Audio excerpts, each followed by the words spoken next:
Ano nga yun? Sabihin mo sa akin. Basta. Ayoko. Sikreto lang namin yan. Ano ba yan? Di pa ba halata? Bro, tama na workout!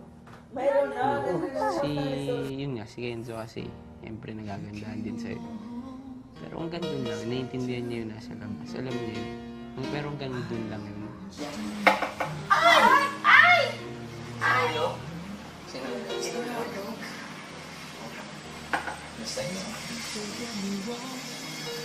I'm not complaining, but you see, you got my mind spinning, so why can't it be?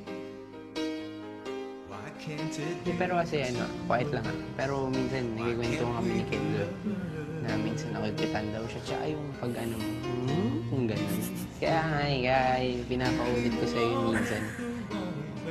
Ganun. Ang gabi. Pag doon nabasag ko, yari na naman ako ng brother.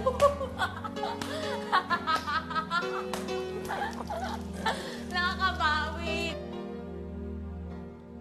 Baby, I dream of you every minute. You will not try. Alam mo yung mukha niya kanina? Parang worried ako.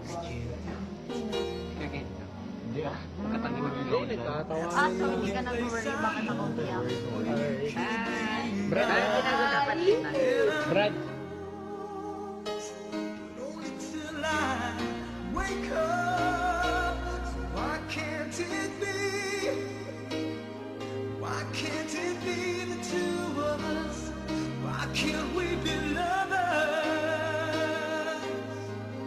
Only friends. You came along at the wrong place at the wrong time. Was it me?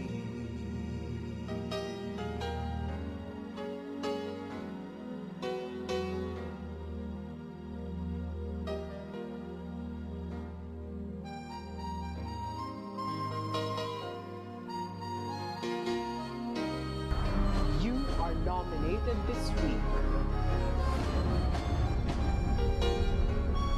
Come here. It's the only place I know where you could be mine, and I'm yours. Only till I wake up. Why can't it be? Why can't it be the two of us? Why can't we be lovers? Pero okay na, gets na namin. So, wala na kayo. Invoice mo. Hindi, pwede naman yun eh. Pwede naman ako umiyak, bro. Kanya, ano gusto mo? Palalaman mo lang pala. Kanina, sa lang. Punta nga ako ng pag-restroom. Buti nandun si Jimboy. Sasabihin ko sana kuya, lalabas na ako. Kakausapin ko sana siya. Seryoso. Kakausapin ko sana siya pero sabi niya kayo. Parang sabi ni Buti Barbie na nandun si Jimboy. hayaan mo.